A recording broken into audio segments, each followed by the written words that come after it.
যদি খেলাফত প্রতিষ্ঠা করার স্বপ্ন দেখে আর যদি আমার নববী পদ্ধতিকে ভুলে যায়, কিয়ামত পর্যন্ত যারা যদি খেলাফত প্রতিষ্ঠার জন্য তসবিহ টিপে, কিয়ামত পর্যন্ত তারা কোনোদিন এই খেলাফত প্রতিষ্ঠা করতে পারবে না। কারণ খেলাফত যদি প্রতিষ্ঠা করতে হয় অবশ্যই আপনাকে এমন দিনকে প্রাধান্য দিতে হবে, এমন ইসলামকে প্রাধান্য দিতে হবে যে ইসলামের মধ্যে কোনো প্রকারে কিঞ্চিত মাত্র বাতিলকে সংমিশ্রণ করার সুযোগ নাই। আপনি বলবেন শিয়া কি? শিয়া স্পষ্ট কাফের। আপনি সে শিয়াকে কাফের বলতে সাহস দেখাচ্ছেন না। হ্যাঁ, আপনি সে কি শিয়াকে কাফের বলতে পারেন না? আয়েশা রাদিয়াল্লাহু তাআলা আনহা তিনি কে? রাসূলের স্ত্রী, যিনি রাসূল সাল্লাল্লাহু আলাইহি ওয়াসাল্লামের স্পষ্ট তিনি স্ত্রী, ইসলামের প্রথম খলিফা আবু বকর রাদিয়াল্লাহু তাআলা আনহুর মেয়ে। সেই আয়েশা রাদিয়াল্লাহু তাআলা আনহাকে গালিগালাজ করে তিরস্কার করে ছাগল বানিয়ে তাকে পিটাচ্ছে, আর মুখে মুখে বলছে আমরা আয়েশাকে পিটাচ্ছি। তাদের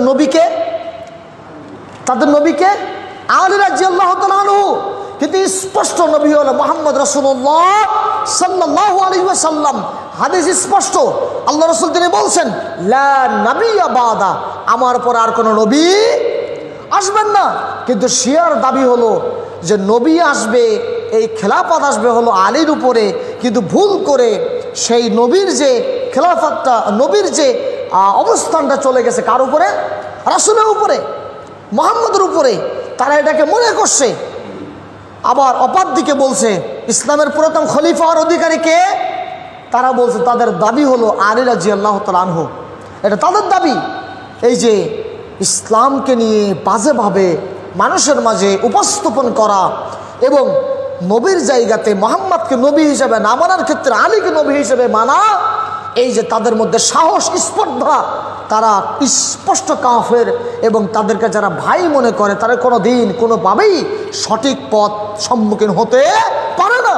তাহলে তাদের মুখে যদি আমরা শুনি যে খেলাফত প্রতিষ্ঠা করতে হবে বাংলার জমিনে, আপনি চিন্তা করুন কাফেরদের সাথে আতাত করে কোনোদিন খেলাফত প্রতিষ্ঠা করতে পারবে? অসম্ভব।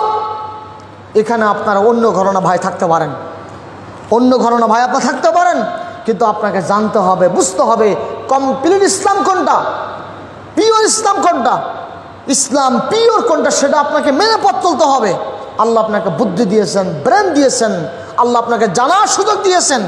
এই ব্রেন সঠিকভাবে কাজে না লাগিয়ে যদি আপনি শুধু হুজুরের উপরে ডিপেন্ড করেন, আমার হুজুরকে ভুল বলেছে, আমার পর্দাতাকে ভুল বলছে, আমার বাবাকে ভুল বলতে পারে, এ কথা কোনোদিন কোনো শিক্ষিত মানুষ বলতে পারে না।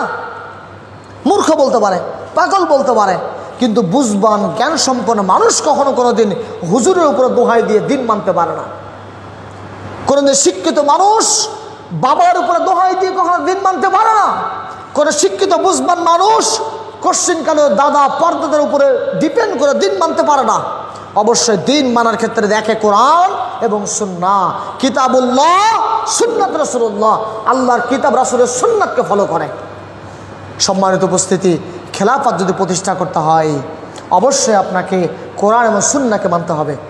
কোরআন সুন্নাহ আপনাকে মেনে পথ চলতে হবে, তবেই আপনি আমি সঠিক পথের অধিকারী হতে পারবো, তবেই আপনি আমি বাংলার জমিনে খেলাফত প্রতিষ্ঠার স্বপ্ন দেখতে পারবো, তবেই আপনি আমি বাংলাদেশে ইসলামের পতাকাকে উত্তোলন করতে পারবো।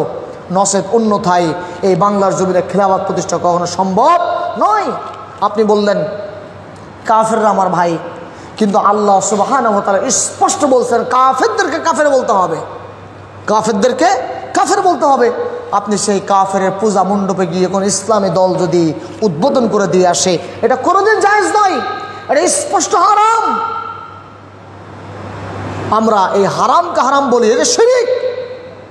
কোশ্চিনকালেও তাদের সাথে আতাত করে চলাফেরা করে কোনোভাবেই কোনো মুসলিম চলাফেরা করতে পারে না। জি, এটা সত্য। সেটা হলো যদি আপনি ক্ষমতা পান, যদি চলাফেরা করেন, কাফিরদেরকে নিরাপত্তা দেওয়ার জন্য অবশ্যই প্রশাসনকে নিয়োগ দিতে হবে। কিন্তু আপনি কোনো দিন সেই তাদের পূজা মণ্ডপে, তাদের অনুষ্ঠানে যাওয়ার মাধ্যমে সেই অনুষ্ঠানকে উদ্বোধন করতে পারেন না। খেলাফত যদি প্রতিষ্ঠা করতে হয় বাংলার জমিনকে শিরক মুক্ত করতে হবে। শিরক মিশ্রিত একটি দেশ কখনো খেলাফত প্রতিষ্ঠা সম্ভব নয়। আমার নবী সাল্লাল্লাহু আলাইহি ওয়াসাল্লাম তিনি যখন দাওয়াত দিচ্ছেন সাহাবাদের উদ্দেশ্যে প্রথম দাওয়াত ছিল আলা আল্লাহ তুশরিক বিল্লাহি শাইয়া, তোমরা আল্লাহর সাথে কখনো কোনোদিন শিরিক করবে না। কারণ কি? শিরিক হলো তোমাকে ধ্বংস করে দিবে, শিরিক হলো আল্লাহর সাথে জুলুম করা। লোকমান হাকিম তার সন্তানকে যখন প্রথম শিক্ষা দিয়েছিলেন, প্রথম শিক্ষা ছিল ইয়া বুনাইয়া, হে আমার ছেলে, লা তুশরিক বিল্লাহ, তুমি কখনো কোনোদিন আল্লাহর সাথে শিরিক করবে না। এই দাওয়াত দেওয়ার মাধ্যমে স্পষ্ট হয়ে গেছে আপনাকে অবশ্যই আপনার ব্যক্তি জীবন, পারিবারিক জীবন, সামাজিক জীবন, রাষ্ট্রীয় জীবন শিরিক মুক্ত করতে হবে। শিরিক মুক্ত জীবন একটি পরিচ্ছন্ন জীবন, আর শিরিক মিশ্রিত জীবন কোনোদিন পরিচ্ছন্ন জীবন নয়। আপনি প্রতিনিয়ত আল্লাহর সাথে জুলুম করছেন, আল্লাহর সাথে জুলুম। কলা